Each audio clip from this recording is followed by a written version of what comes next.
This is our land. Our soil, our vegetables, our fruits. Everything has a purpose, is connected, and somehow in perfect balance. And our land is our responsibility. Now that perfect balance of soil, insects, and microbes is our responsibility. And if we don't take it, that balance will be gone. So we need to stand by our land, respect it, listen to it, partner with it.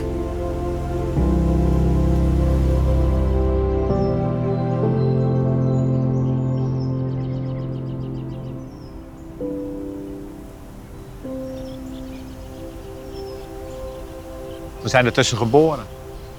Onze ouders hadden een kas. En zodra we konden lopen, gingen we mee die kas in. En dan werden we aan het werk gezet. Dat is ook het voordeel misschien wel geweest van onze start. We waren natuurlijk zo hands-on en zo bekend met de teelt en de telers. Daarnaast was het ook wel een druk bij de telers. De chemische middelen waren gewoon onvoldoende om de plaag onder controle te houden. Dus er werd ook wel gezocht naar een oplossing. Nou, vader Jan wilde eigenlijk beginnen om organisch, biologisch te gaan kweken. Maar uiteindelijk was het zo dat na een contact met een bioloog, dat hij zei van ja, je kunt het allemaal onder de grond wel mooi doen, maar bovengronds moet je ook je goede maatregelen gaan nemen. Dus niet gaan spuiten. Nou, die wist dus dat er roofmeisjes te krijgen waren. We hebben dat 2 jaar in eigen gewas kunnen doen. En dat zag er gewoon na 3, 4, 5 weken heel mooi uit. Het gewas herstelde zich helemaal. 1967 hebben we besloten, nou we gaan het ook voor de buren doen. Hey Jan. Goeiedag jongen. Hoe is het? Alles goed, prima. Er werd om gelachen. Er werd eigenlijk om gelachen, ja. We hebben een hele lange tijd ons best gedaan om de image van geitenwolle sokken te voorkomen. Dat er serieus even komen, een serieuze bestrijdingsmethode waar ze konden rekenen. Voor de gewone teler. Voor de gewone teler die chemisch gebruikt. Niet voor de organic of de dynamic. Dat waren 35% van de telers. Precies.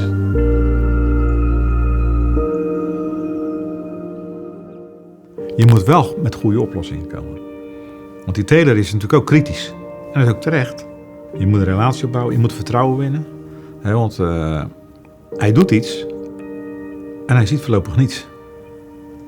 En met chemie zijn ze gewend. Ik spuit vandaag en morgen ga ik kijken en dan zie ik die witte vlieg op zijn rug liggen. Of die spint of een andere beest is dood. Dat is natuurlijk bij ons een heel ander proces. De groei, ook de belangstelling. Dat alles bij elkaar, dat heeft gemaakt ook dat wij op deze wijze door konden groeien. Ja, natuurlijk, het is overal wel eens wat, hè? Ook bij Koppert. Maar over het algemeen kunnen wij terugkijken op een hele mooie periode. Ik ben trots op Koppert. Ik ben ook dankbaar ervoor dat we deze 50 jaar streep konden halen. En blij ermee dat het er staat. Een punt op de horizon, dat is alles in balans. In balans. Daar verlang ik toch naar, dat is toch mooi? Want we zijn natuurlijk gigantisch uit balans geraakt. Bij Ovidia. 12 juli gaan we wisselen, dan gaat 1 kap eruit, 1 kap blijft staan. Hoe kunnen we een teelt zodanig maken dat het maximaal natuurlijk is? En zo hebben we een hele totaal benadering, een holistische benadering ontwikkeld. Eigenlijk alles wat er is in de schepping willen we gebruiken. Wat is het allemaal? Wat kunnen we ervan leren? Dat doen we na. En dat proberen we dan te brengen naar onze klanten, onze telers.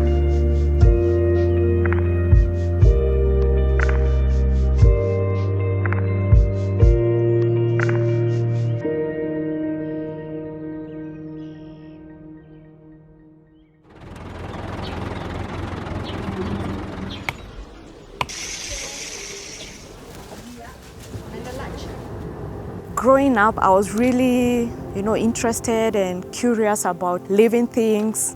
How do they behave? How do they interact? Getting a job in Koppert and working with things to do with nature is just part of me. It's part of who I am.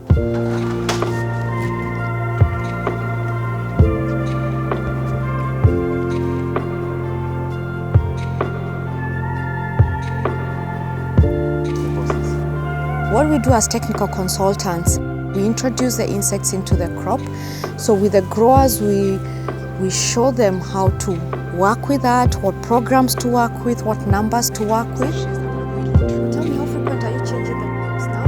Anisha? We don't just sell a product. In fact, we aim to teach the growers and make them understand why they need to change their way of doing things. And it's a combination. So it's knowledge, technical support, and just, make a system work. It gets to you at times. You're just thinking, you got to do this. You got to do this. You have these issues. I know if you do this, it's going to work. And yet you can't force it down their throats.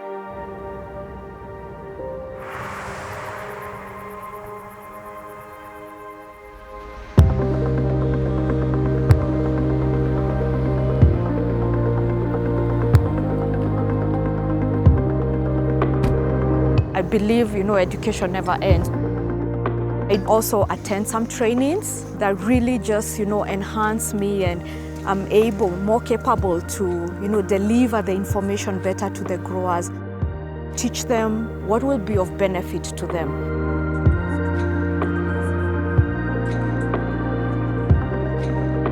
When I see the joy and how stress-free they are and willing to expand, now that is good.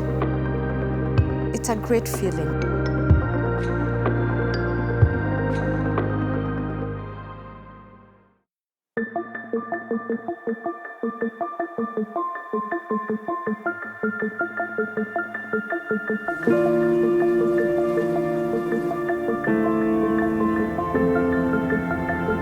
Since I've been at Koppert, it's been an eye-opening, and it is a big appreciation that what we do really helps the environment.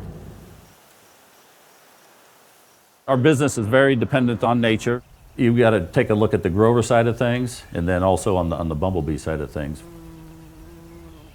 The part of the business we're in is pollination, and pollination for the grower is basically the bumblebee worker going from flower to flower, collecting pollen and nectar and cross-pollinating the flowers. We have to know an approximate forecast almost a year out to about what we're going to sell. Giving a week or two off of that forecast, then the hives cannot be used. Of course, with live animals, they need to be fed, they need to be watered, they have to have proper temperature and humidities. The care of them, when we handle the queens, they're handled by hand. Just the overall watching of the hives throughout the development to make sure there's nothing going wrong with them. And then when we're ready to ship, the weather has to be just right on.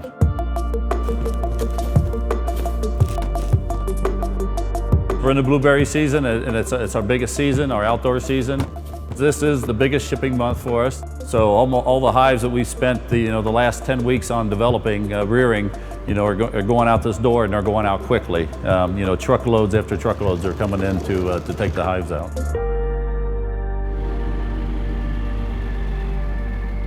The biggest challenge we have here is actually producing and shipping a live product. When we ship it, the environment also has to be perfect there. It has to have the right amount of food, it has to have the right amount of water. The transportation time can't be too long because then they run out of that. You really have to have the planning on track to make it happen. There's always just a little bit worry that something may not just happen perfectly, the weather, or maybe the truck breaks down. So to see the customer out, being out in the field with him, seeing the bumblebees, pollinate his crops, it's one of the greatest feelings in the world. When everything comes together, I'm perfectly happy.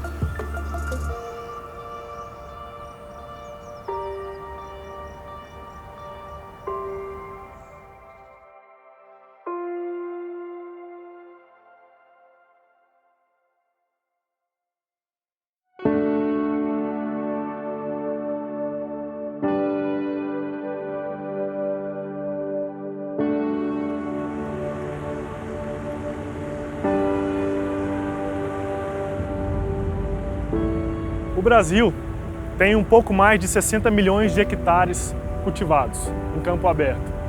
Desses 60 milhões de hectares a gente inclui cana-de-açúcar, cereais como soja, feijão, milho, trigo e também temos o que chamamos de hortifruti, que seria o HF.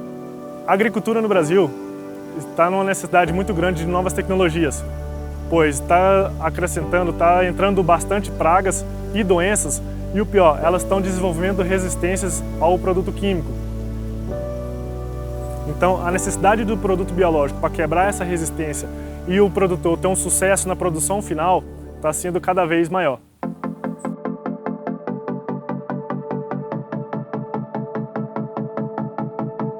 Tricoderma é um fungicida microbiológico que vai trazer diversos benefícios a plantas. Isso devido à ciclagem de nutrientes no solo, à reestruturação da microbiota no solo e também da ação direta sobre fitopatógenos que vai ocasionar dano direto à raiz da planta. No Brasil, a principal forma de produção do tricoderma é em arroz. Porém, a Koppert do Brasil está mudando toda a sua estrutura para a fermentação líquida. A vantagem é justamente dependemos de um espaço bem menor e podemos ter uma produção em maior escala comparado à fermentação em arroz.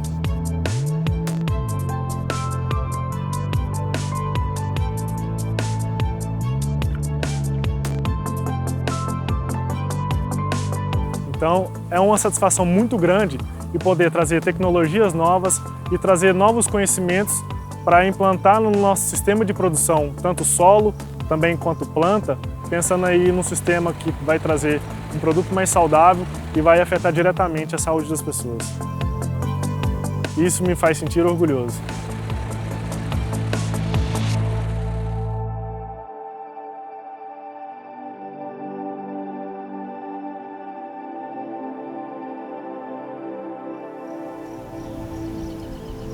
Our land is always evolving, and so should we. We should never stop improving, but always with care for our soil, our vegetables, our fruits, so that we can provide for next generations. That's why we will continue to observe our land, to listen to it, and to partner with